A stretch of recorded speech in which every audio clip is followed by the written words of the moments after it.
Hey gang, this is Paul from nicheology.com. We're continuing to look at how to find your niche, choosing the perfect market for you. Before we get to the content of this video, I want to remind Nicheology members, watch modules 1 and 2 of Find Your Niche. Module 3 comes your way this Saturday, and you've got to complete the PFL assignment. It's critical because it is going to keep you focused and deliver clarity to your online business. And when you've got focus and clarity, you have separated yourself from the crowd because other people simply don't have it. You're going to have a distinct advantage when you do that. Well, online, when it comes to finding your niche, here's some things that I know are cool, but they're not necessarily in your best interest. I know it's cool to find some hidden secret niche that somehow has been elusive to everybody else in the world. But listen, it's cool to do that, but don't spend too much time on it. It's cool to locate that magic long tail keyword that everybody else has missed. It's cool to slap up a page and just make mondo money. I'm just going to put a page up this afternoon and get rich.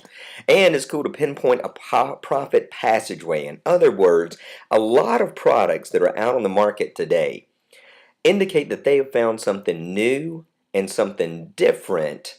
And I can guarantee you this, if it's new and different, it's not going to last long. And what we work on very hard at Nicheology is giving you principles that will not only work today, but are going to work 5-10 years from now. And that's really important to building a long-term business. But when it comes to cool, I want to tell you something else.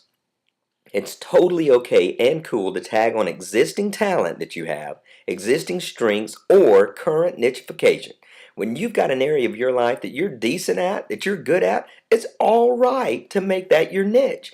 I am so tired of hearing people say, you know what? You don't have to do what you love. You don't need to have any passion for it. It doesn't really matter if you can just find a profitable niche. Listen, that does not work for most people. In fact, almost everybody I know online that's gone out and relied solely on keyword research and profitable niche proof without being emotionally connected at all to the niche, I just don't see them making money. It just doesn't work the way that all the dreamscapers want it to. Now then, thinking about this, for example, that it is okay and cool to tag on existing talent. This week, I bought Public Speaking Extraordinaire's PLR package. Came with video, MP3, Word, graphics, and sales letter. And so I saw that, and I'm in the public speaking niche. That's actually where I began online. So I was excited when I saw this. And I was super excited because I saw that it had presentation slides. So I could go in and make some slide changes and really do some stuff. So there was session 1, session 2, it had 4 sessions. There's PowerPoint, had JPEGs of all the slides, but I knew I was going to need to change some of those, which you should always do with PLR, for example. So here's session 2, goal setting. How to deliver a simple but high impact message. Public speaking extraordinaire. Secrets to incredible public speaking in 3 days, even if you are a total newbie. So when I look at that, I recognize that that's a PLR type of wording because that's not how public speakers present or speak necessarily. And it doesn't mean that there's got to be a lot of changes, really not a lot whatsoever. But there's just a couple of tweaks that could be made. And here are my tweaks to this. Module 2 instead of session 2. Core focus instead of goal setting. So core focus, how to deliver an awesome message without fear, because fear is always the element. And then secrets to incredible public speaking in 3 days, even if you've never stepped on stage. You see, the word newbie is not even used in public speaking. That's not one of our terms. It's not in our vocabulary. So it would be something like, here in the South, using even that extraordinaire. You don't hear Southerners go, that is extraordinary. We don't say that. We say y'all and ain't, and that's part of our style. So every niche has its own vocabulary, and when you're in that niche, when you live there, when it's part of your pulse and heartbeat, it doesn't mean that you're the expert or you're the authority, but you know the vocabulary. So you're able to enter the niche, and especially with private label rights, make some changes. So this is another slide. Begin with the end in mind. Ask yourself, what do you want the audience to do during and after the presentation? Call to action. Make the desired end result the objective of your speech presentation. Example, if you want to move your audience to buy your back-end product, the presentation must be relevant. That's not bad at all, but I can change that so that it fits me easier, and I'm able to share this information in a more valuable way. You can do and should do the exact same thing. You see, when you're working in a niche that you know even just a little bit, it makes it so much easier and separates you from the crowd when you put your own style and personality in. So my slide, even if I use the same format, I can make some subtle changes.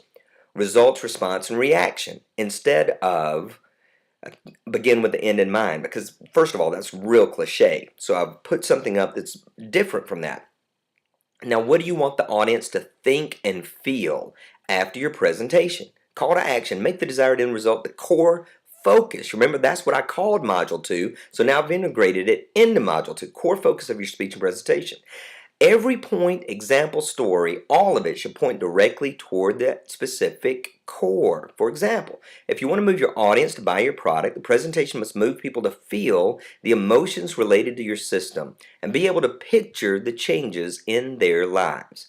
And then I would take that and ad-lib a lot more and just add some real critical elements for them to be able to take this information and own it. I would hit very hard about how to control the thinking and the feeling, the emotions of the people listening in the audience to drive them to that end result of going to the back and buying that product so that those lives could be changed. So you see a difference between that first slide and this slide. And if I was not in this area or not in this niche, I wouldn't be able to do that. And it wouldn't matter how much keyword research I'd done. It wouldn't matter what kind of long tail keywords I found. It wouldn't give me the ability to make these types of changes that give me distinct advantages and would give you distinct advantages. So when you find your niche, a niche that you own, then it's competition elimination. There are a lot of people out there in niches that they know nothing about. Again, let me stress,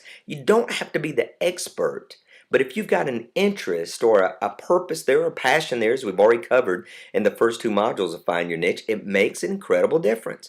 It's fast conversion. The person who's trying to change content, especially PLR content, from a position of a lack of knowledge cannot do it very fast because they're unsure the whole time. But let's say that you're in a pet niche and you've got 10 dogs at home and you buy a dog PLR and you go in and work on that, it's easy for you. Or if you're in the fitness niche and you go into nicheology.com to the PLR section, you download the How to Lose 10 Pounds PLR, well, you're able to make those changes fast, and it might take other people weeks. You're also able to get market recognition because you understand the terminology. You're using the right vocabulary, you're using the right style, you're sharing information that is unique to that niche. And often with PLR, the information is very general. You're able to bring specifics and it shows and proves that you know what you're doing. And then it's quick money making. When you're in a niche that you know that you love, then you're able to take that to your market and make money relatively quickly, especially if you've got any sort of list whatsoever in this market. It's just a no-brainer. Just like this with the public speaking market, when I release it, it's not going to take me long to convert it. When I release it, it'll be instant money. The same thing is true for you. So I can't stress it enough.